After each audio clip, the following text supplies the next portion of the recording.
to be able to do stuff that other people can't do and to make things that have never been made before, it's a total privilege. Opening the eye of an idea is like opening up a portal. The idea of diversity of thought brings the best work. Stu, thanks for coming. Thanks for coming on the interview, the podcast. Not quite sure what we're calling it. The pilot. It is the pilot. So a bit of an intro first. Stuart Wilson, highly decorated creative director. Can I say award-winning? There's a few, probably not enough, but I've got a few in the bag. Award-winning creative director, AKQA, McCann, Havas, JWT. I mean, all the big famous agencies. You're the perfect person to kick off the series. Welcome. Creativity. I mean, being a creative is kind of a weird thing. How do you describe that to people that aren't in the industry? Well, first of all, I have terrible imposter syndrome. So when people say such things as big dogs and things like that, I kind of go, really, is that me? Because I kind of feel like I'm still 19 in my head. I'm sure it's well known. A lot of people do say those things.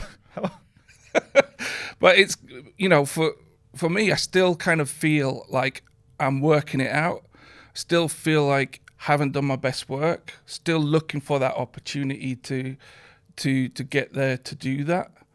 But yeah, it's one of those things like a creative's life is sometimes difficult, but most of the time it's a great life. Just being able to make stuff up from not from nowhere, but to be able to do stuff that other people can't do and to make things that have never been made before, it's a total privilege.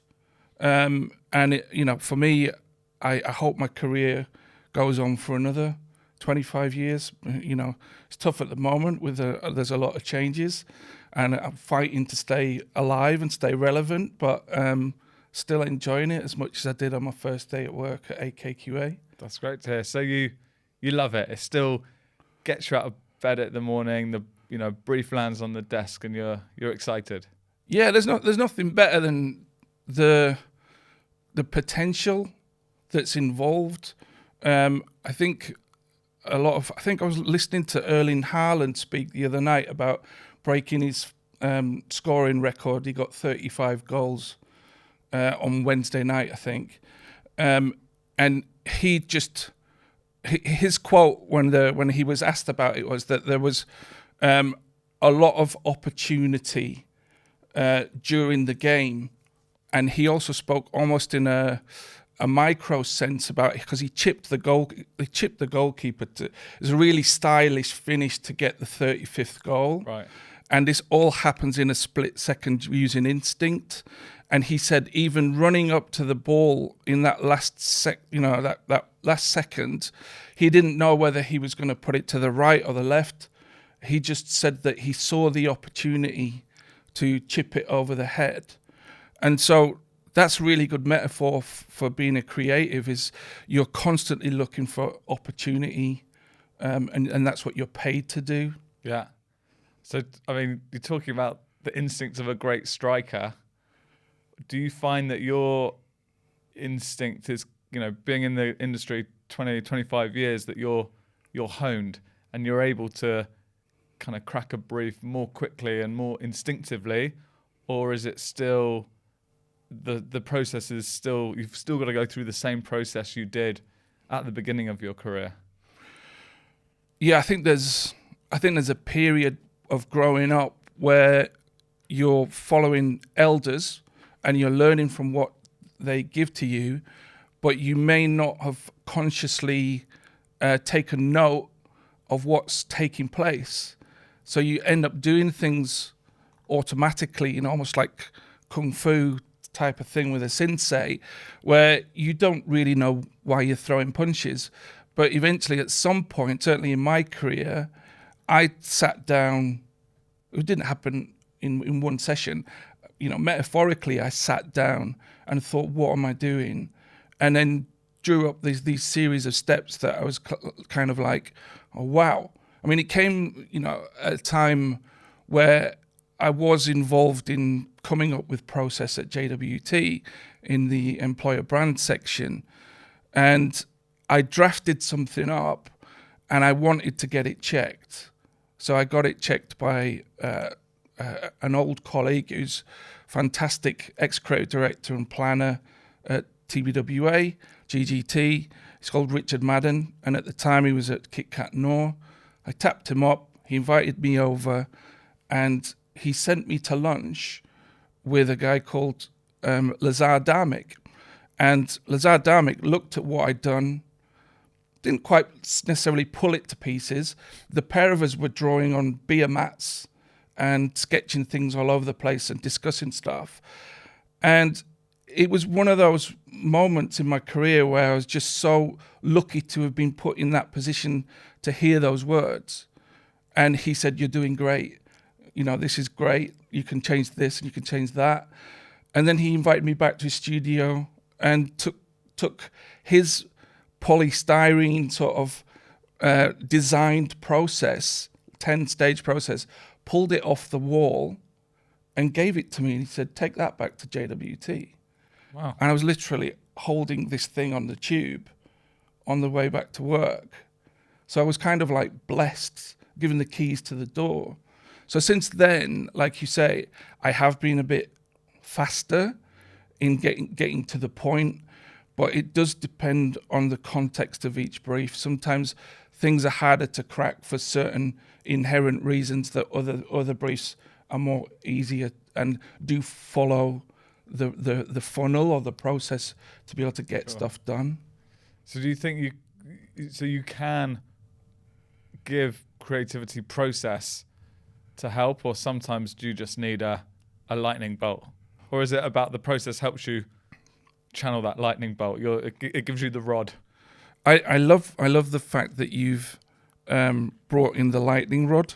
I call it opening the eye of the idea. So I'm going to get a bit spiritual now. We know about conscious and subconscious. Yeah. When you have an idea, the verb have, right? What does that actually mean? You know, opening the eye of an idea is like opening up a portal. And you can open up that portal with stimulus.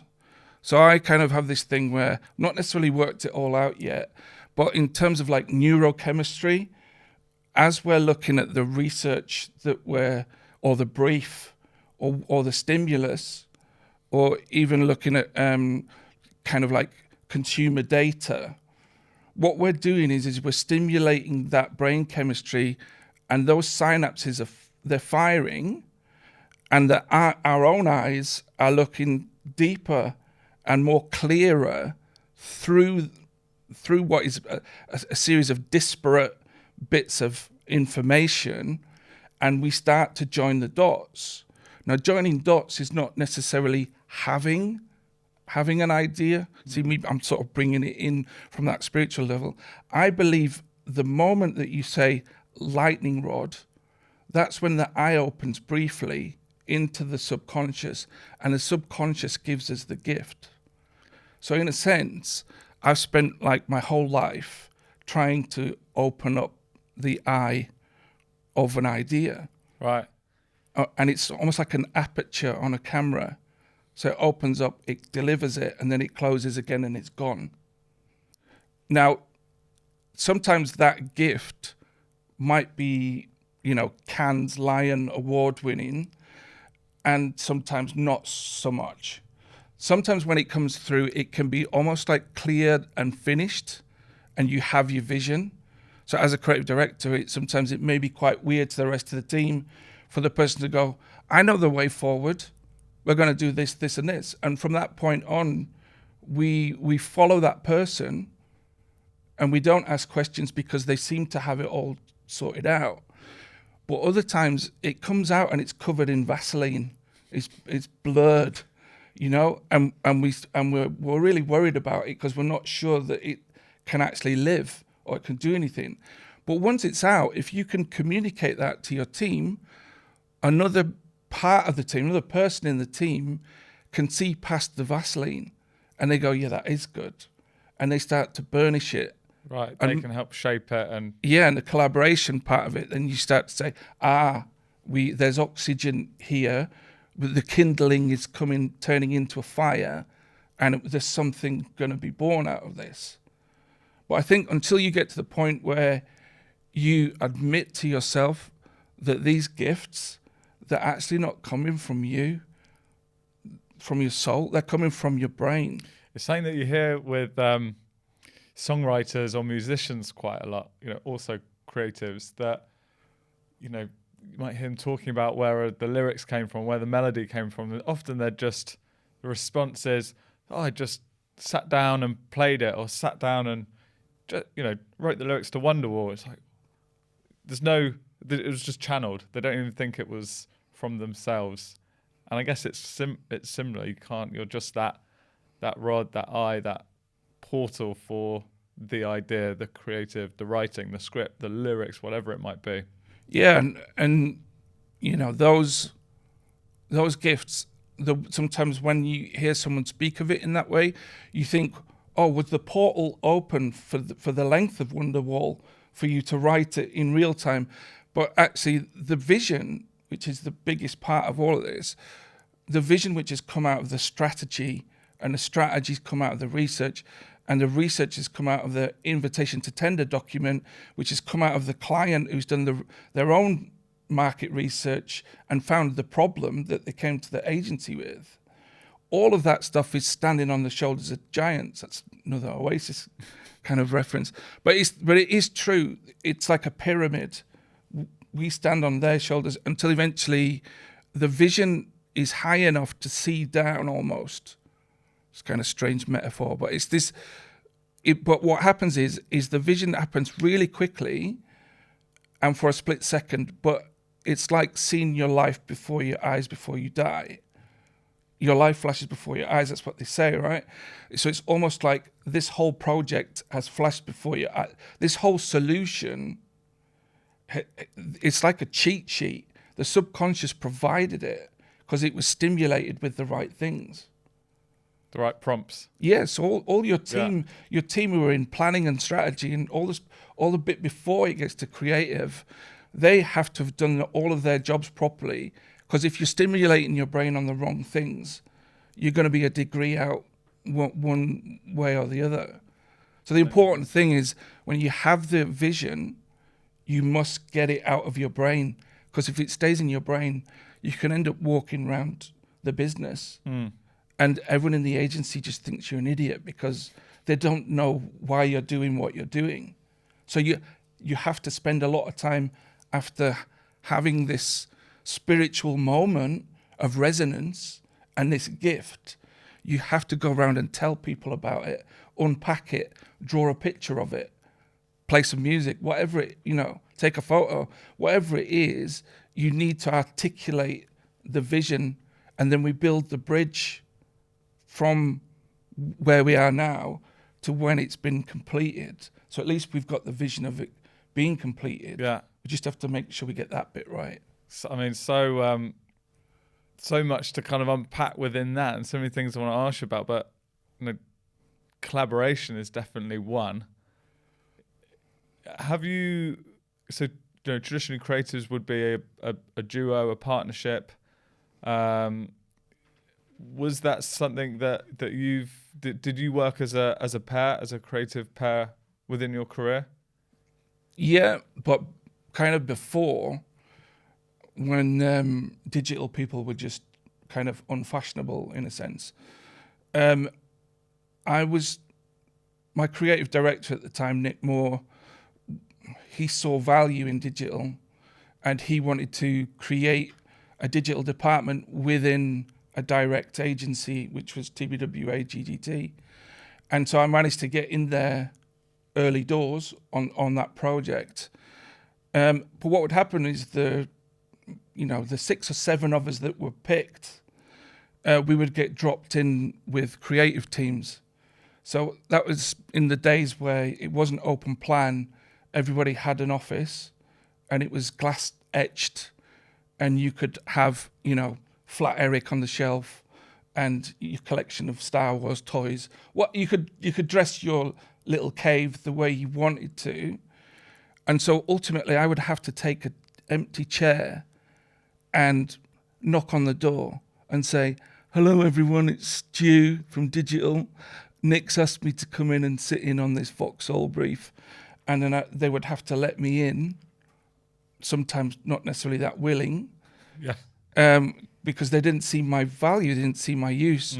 And at the time, I didn't really know what I was doing. My toes were curling up inside my shoes, but they called it the 3-person creative team. And so, this would happen where we were cross-fertilizing different skill sets with different art director, copywriter teams, and things started to come out of that. And you were and so it was art director, copywriter, and then they're plugging in digital as well. Yeah, I mean, they did try this, I heard, similar time at Saatchi and Saatchi, that was going on as well. There's other people who've come out of the industry who have said that almost like the 3-person team is very sort of, I know it sounds weird, but 21st century, even though we're 20 years into it, it's this thing where you have a salesperson, a hustler, and this sort of, not coder, but the person who can actually make stuff happen. And so the 3 of them work together. They're not necessarily art director, copywriter, and a suit. Yeah. But there is essences of those skill sets between the 3 of them. And so, certain agencies have used that to really good effect.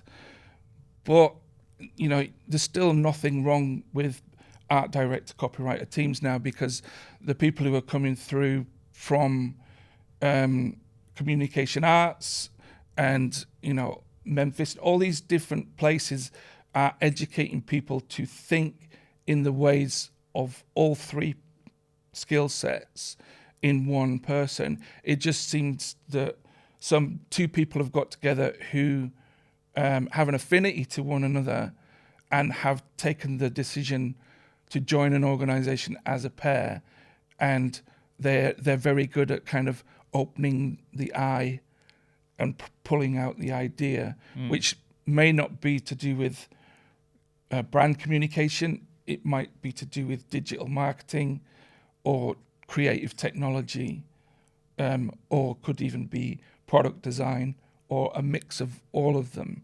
So you've got to, as an art director and copywriter, you have to have a much more broader set of skills than you had to have 25 years ago.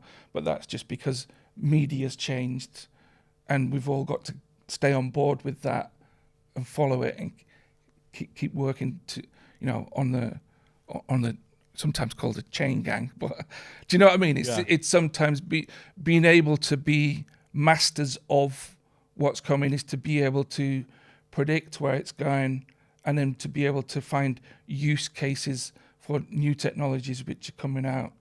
For example, it's really trendy for AI and ChatGPT at the moment. Yeah, I wondered how long it would be before we got onto AI, because it's, you can't go to any talks or shows or presentations and AI doesn't come up. Something that I definitely do want to get into with you.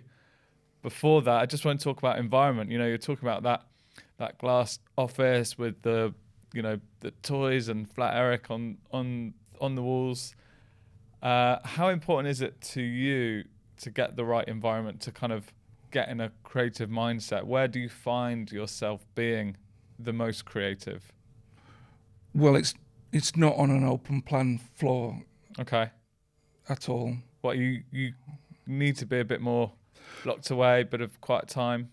Well, obviously with COVID and everything, and we've gone to remote working, and hybrid is a really big word at the moment, which is this idea that I can still interface with a team on a project and affect it, but I don't necessarily have to be physically present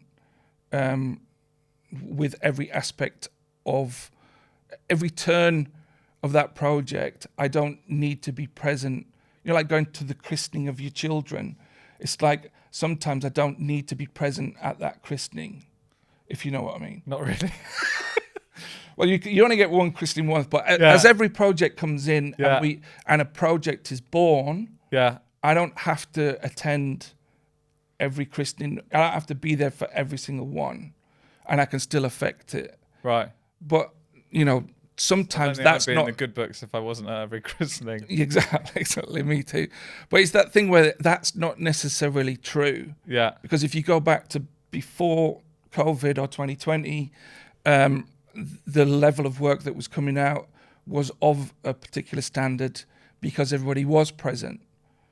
And for me, when I start a project, if I'm allowed to, from a budget perspective, then I would have 25 people in a room and me stood in front of a big whiteboard drawing pictures and talking about stuff. Obviously, it wouldn't be 25. I would probably have 2 creative teams that are possibly going to get allocated this project. Right. But they need to witness everything that we're going to go through. Then no one gets it secondhand. Because when you learn it firsthand, you're an expert on the project. And once we've got to a certain point, we might have a 2-day workshop, and which starts at creative strategy and moves into executional ideas, where we might break for 2 hours, and everybody comes back with ideas, and then we're starting to look for an out, like a journey towards getting over that bridge. You know, what is the mechanism? What is the carrier? And we might crack that in 2 days, or we might not. But to me, once I leave those people, if there's a drag on my time and I need to do other things, I don't need to babysit anyone because they know as much as I do.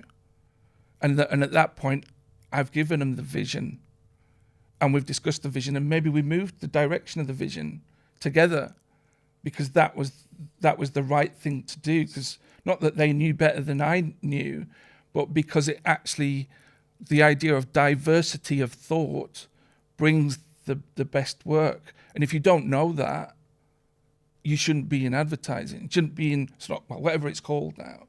You shouldn't be here if you don't understand that, you know, a person from Japan and a person from, you know, Brazil, put them together and you get this amazing work that's completely different to what you might expect if you'd have given it to 2 English graduates who were both from London and middle class. Yeah. You know, that said, put the English person with the Japanese person and the Brazil, you get even better work. Yeah, I love that thought of bringing all that diversity together. Because you have this idea that, this creatives, you know, they're on this pedestal, they're going to do something magical and brilliant, just give them a bit of time and some inspiration, they're going to crack it. But what you're saying is it's not that, is it? It's about getting some people in a room, throwing some ideas around with the right guidance and on a track. But that's where that magic would happen. Yeah, I mean, I'm not going to start blowing smoke up your ass or anything, but that's why I come to you on certain projects when we need a film, and we need an agency that's going to take care of it. Bring the smoke, Stu. Yeah. But ultimately, like, take it to the next level, because ultimately, you know, I'm not going to say I've made a few films, but I don't still, like I say, imposter syndrome. I don't consider myself to be an expert filmmaker, but I reckon I'm a really good brief writer. I can write a third-party video company, you know, a production house, to take what we've got in terms of building the bridge. We're halfway across the bridge, and we need you to get it over the line.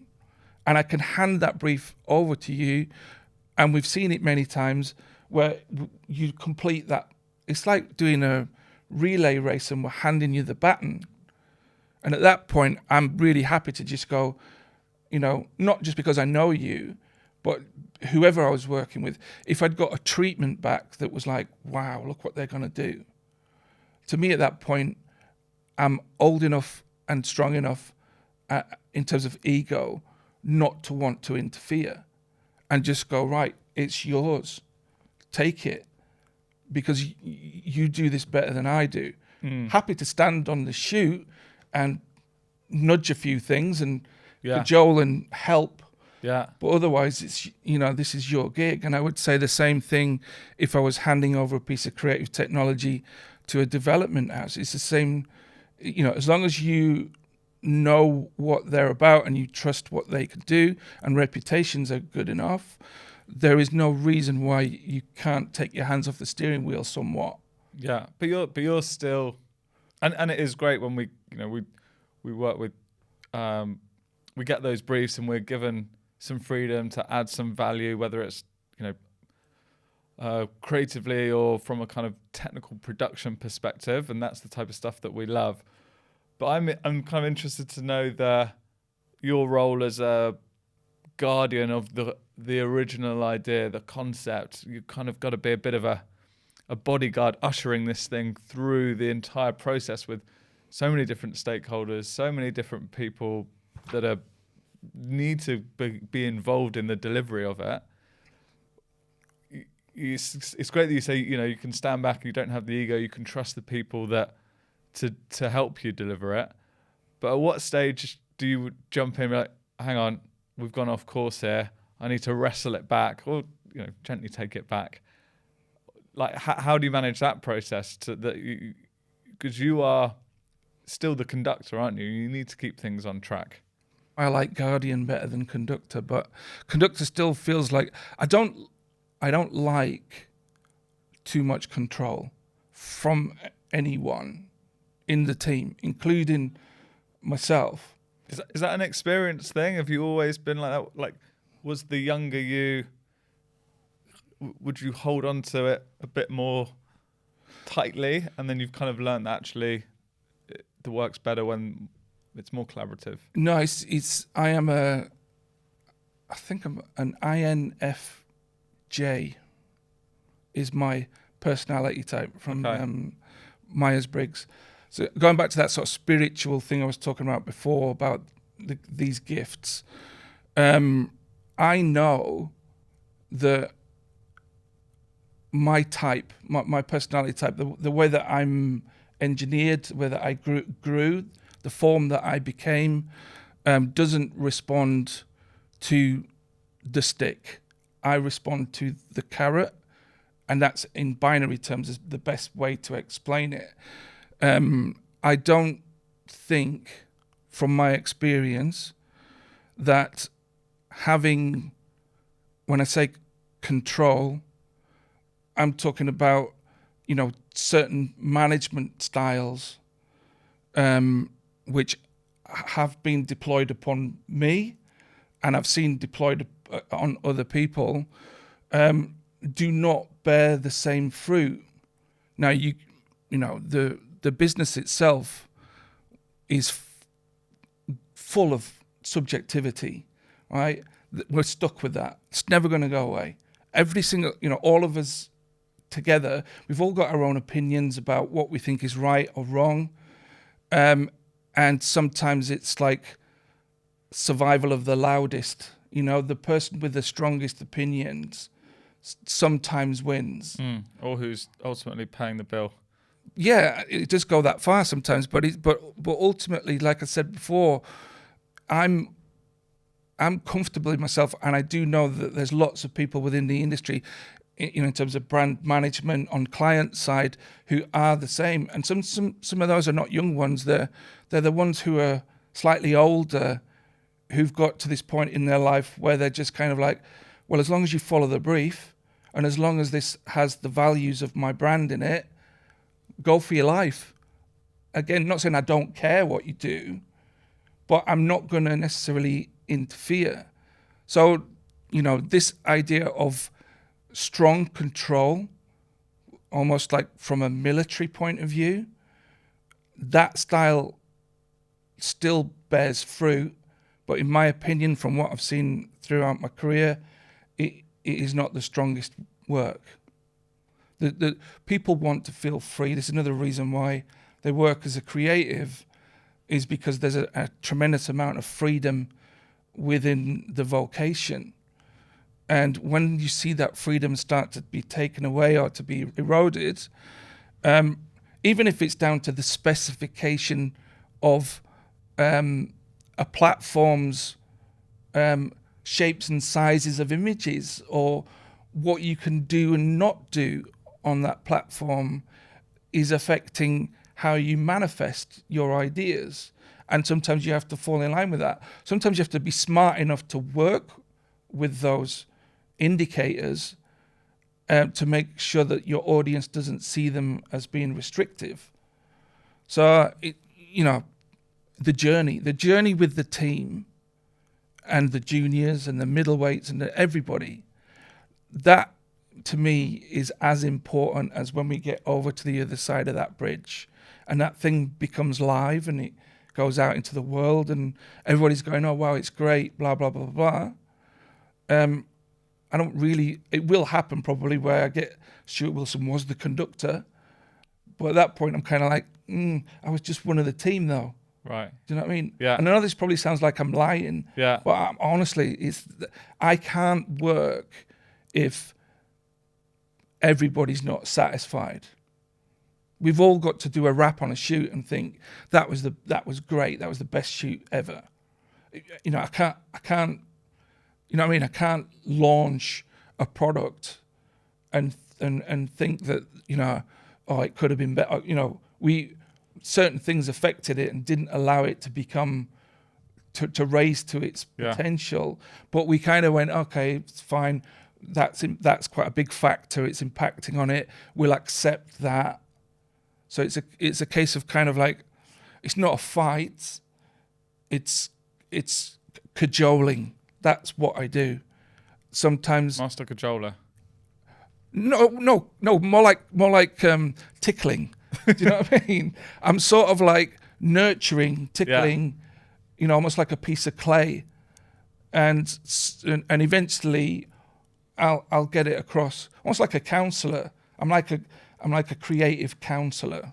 And I guess with the experience, what areas to tickle at what point in the process to get the desired results, or get something from being unstuck or whatever it needs. Yeah, and you got to know as well when you're going to get your fingers bitten off, so you can't do any tickling. So it's best just to go, okay, no tickling over here. Yeah, I understand. I mean, I just want to talk about like some of the work that you've produced in your career history. What, if there is one, what are you most proud of? Like, what piece of work, what project, what campaign do you still look at and it's like, yeah, that was great. That was a great process. That was a great whatever. What comes to mind when I ask that? I know I keep mentioning imposter syndrome, but it was 2016 working on the New Balance global proposition for 2018. No, it was for 2017, sorry. So, I get brought in as a consultant on a contract basis, and I have 2 weeks to win a global pitch, against a lot of other similar sized agencies and some big ones stateside in Boston. And I had a 25-person team. Everybody was in their 30s or younger. I was the oldest. I think I was about 45. And it was kind of a big responsibility. The thing that took the pressure off is that the people who'd employed me, they just said, "Oh, see how you go. If you don't win it, it doesn't matter." But it did matter. Well, yeah. I mean, they were incapacitated. They were doing other things, so they weren't in the country. Right. So I had the team to myself with no senior management, and I ran all of those things that I mentioned. We do deep diving stuff. We go into a single room.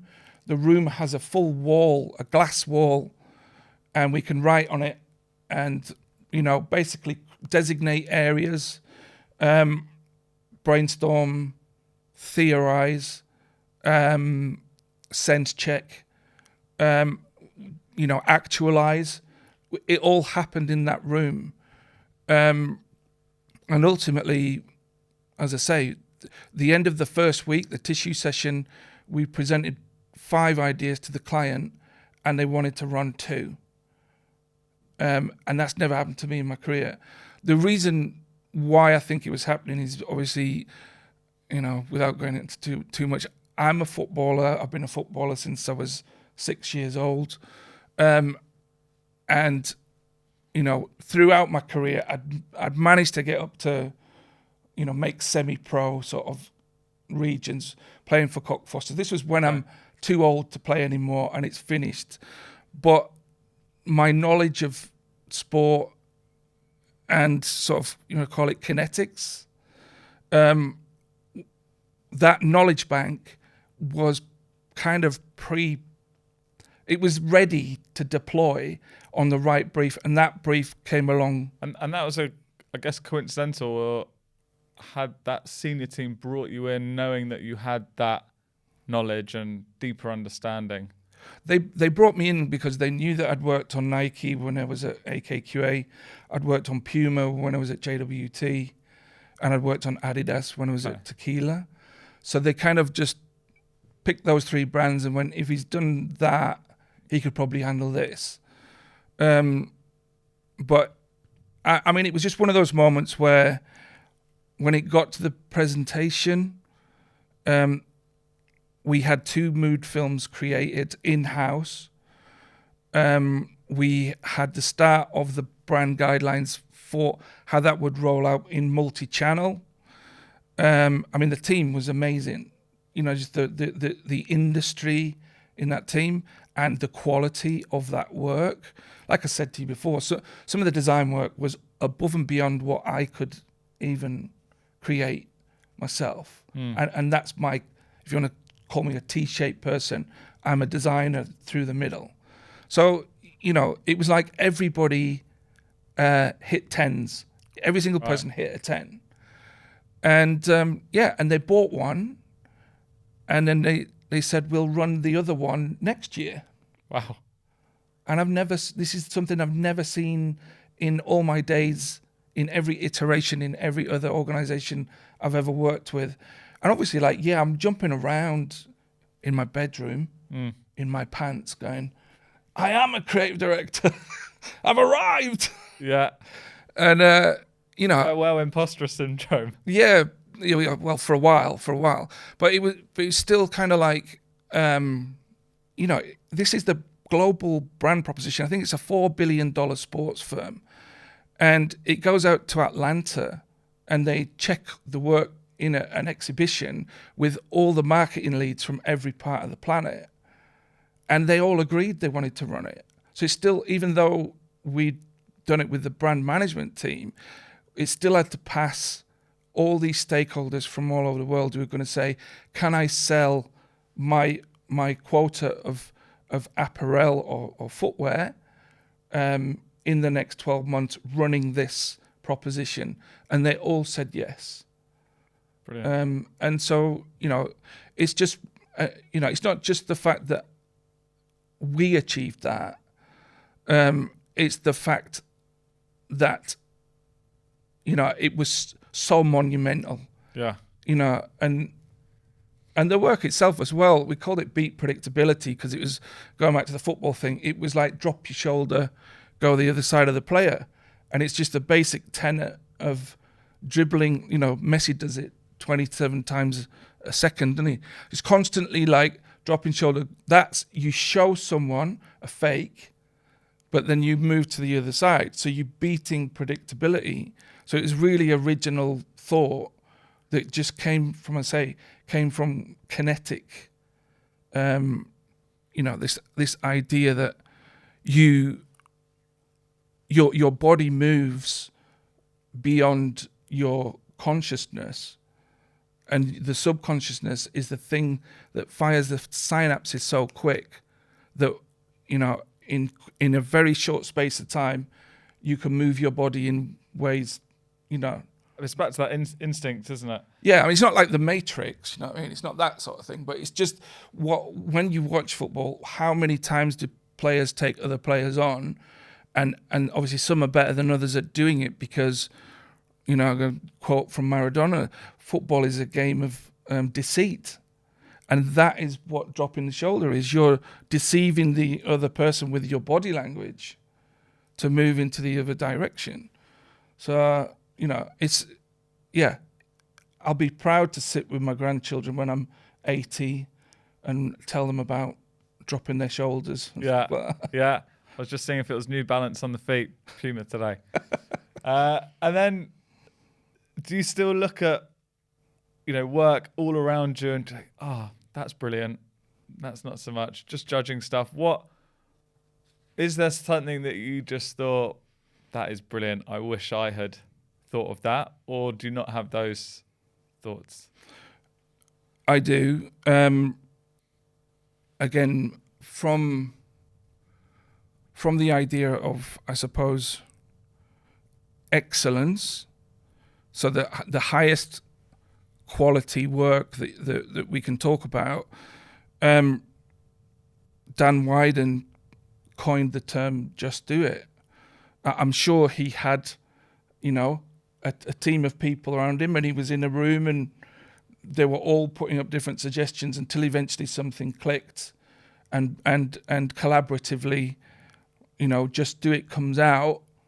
But for me, you know, if I'm jealous, you know, if something makes me green with envy, wishing that I could get in a time machine and go back in time, it would be to go to 1988 when that particularly launched.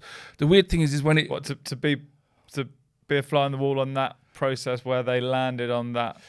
Yeah, because the weird thing is like when you're running brainstorms or workshops, when you're trying to crack something, particularly at the brand level, when you go into sort of like archetypes.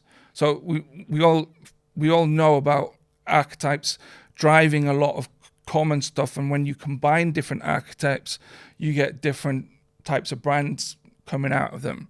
And it is a core tenet of building a brand.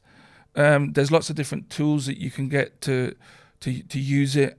I use Knockwood cards that I would recommend, you know, you go out there and find. They're like tarot cards, but they really kind of shot in the arm type of gets you and your client. You sit with them with these cards over a coffee, and you can save yourself 3 weeks work. Okay, I'll have to check that out. Yeah, but just do it. Having gone through all those brainstorms, you start to see commonalities coming out of the brainstorms, and it's the results of what ends up on the wall, and they are kind of they surround archetype level, but they're doing lots of other things. Now, what I found is, in terms of, you know, call it like an out or an interpretation of a brand, we used to say at JWT, there's a brand shelf in everyone's mind for every brand. So there's a Coca-Cola one, and brand equity is put onto the shelf over a period of years until eventually that shelf is absolutely bustling and thick and, you know, broad. And so it makes it really difficult for a person who enjoys that brand equity or that brand equity resonates with them to stand at point of sale and not choose Coke or not choose Pepsi, whichever one that you know. And that's the battlefield, right? Is those shelves being made. But for me, you know, the strapline, just do it. I did test it once. I think it's got 17 inflections. All right. So there are 17 different ways that human beings read that line, and it means something different to them. Like when you say, if there's a car accident and 10 people witness it, the police interview 10 different people and they get 10 different points of view of what happened. If you're saying how much or how broad can a brand be to mean something to the most people in the audience, then just do it, to me, has that ability, and that's why it's excellence. That's why it's absolutely top quality work, very difficult to be bettered, and has stood the test of time, unbelievably. So what, 1980s coined and still totally valid today? Yeah, I mean the first ad was a little old man running across the bridge in San Francisco, just with a VO. Very simple film. It what it's turned out to be is it's grown, but the essence is still the same. If you read the script of that film, it's still the same thing, but it's been amplified, right? That's the kind of like the next stage for us all, isn't it? With each of these projects, is to come back and amplify again. Yeah. Build that brand shelf. I love that analogy of the brand shelf. So you mentioned time machine. If you had one, if you're able to go back in time and give yourself, your younger self, one piece of advice, Stu, what would that be? I have written it in my notes. What future you gave it to you? Yeah. It's being mindful of telling the truth, because it can damage your career. Telling the truth can. Yeah. And what I mean by that is kind of sometimes you have to what is that, going back to idioms, you have to kind of butter it up, don't you? You sort of have to make what you're about to say palatable to somebody else. You're talking in a kind of professional environment? Or just yeah, like general? we say, whether we're talking to stakeholders or colleagues or bosses, Yeah. Anyone really. It's kind of like somebody would say, don't sugarcoat things. It's not the right thing to do. You should be authentic and all these sorts of things. And all that's all sort of well and good. And when I was younger, I used to be into that Bob Marley quote that was like, I would rather die fighting than become a slave for the rest of my life. And I remember the moment I read that, and it was like this, the schism, where I was like, bloody hell, yeah, that's what I feel. I don't want to be controlled. I don't, all this sorts of stuff. And then out of that can come probably a persona which is, you might want to say cocky or not overconfident, but kind of like very sure of themselves. Yeah. Uber confident and not scared of kind of dropping bombs, mic drops. And as I've grown older, the damage that has done, not just on me, but on other people, colleagues, friends, bosses, clients, that's what I would go back and fix. What was that Channel 4 show where that guy used to go and undo stuff? What? My name is Earl. My name is Earl. I was going to say Life of Earl. Yeah. My name is Earl. And he goes back and rights the wrongs. Yes, I would do, instead of getting into the spaceship, I would get into the old rusty car and go back and talk to all these individuals. Yeah. And say, look, I know how I came across that day, pressed a massive button on you, and I'm sorry. I wasn't trying to upset you. I was just trying to kind of, I guess, be right. And this is what you have to go through to learn, to say, it's not really about me. Maybe that's why the imposter syndrome stays, is because there's that feeling of not getting it right by everyone. And I know you can't get it right by everyone, but it's just this thing where you kind of go, I could have said that in a better way that probably would have been a win-win. Yeah, and that's just experience, isn't it? And you've got to go through those to learn the lessons to inform the next time you do it. Right, final bit, Stu. I'm conscious of the time. So I've got a little creative brief / challenge for you. So, well, it's kind of two parts actually. This is the pilot of this little kind of interview series. The working title has been Creative Minds. Keen to know if you think that's good or not before we commit to it. And then the second part of that is when this goes out, we will obviously need a little thumbnail. If I gave you the brief of can you design that thumbnail, what's it going to look like? Does it have copy?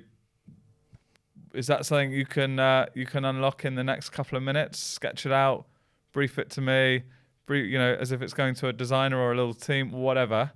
That's my challenge to you. A few minutes on the clock. Can you come up with an engaging, attention-grabbing thumbnail that will just encourage people to be like, oh yeah, I'm gonna watch that. I'm gonna listen to that. Let's click on that. I think all our discussions about, the eye of the idea, and we talked about this aperture. I think there's something in the idea of, the brain, but kind of with wings on or with kind of sneakers on. Okay. Some kind of way of, anthropomorphization of, of a kind of a cheeky brain, something being ready. So it's almost like the brain's in the blocks, ready to sprint round the race and get the answer. But the flashing cursor is suggesting I'm thinking. Yeah. Thinking. And then a tagline to put underneath it to sum up this conversation. Oh, tagline. Work hard, stay humble.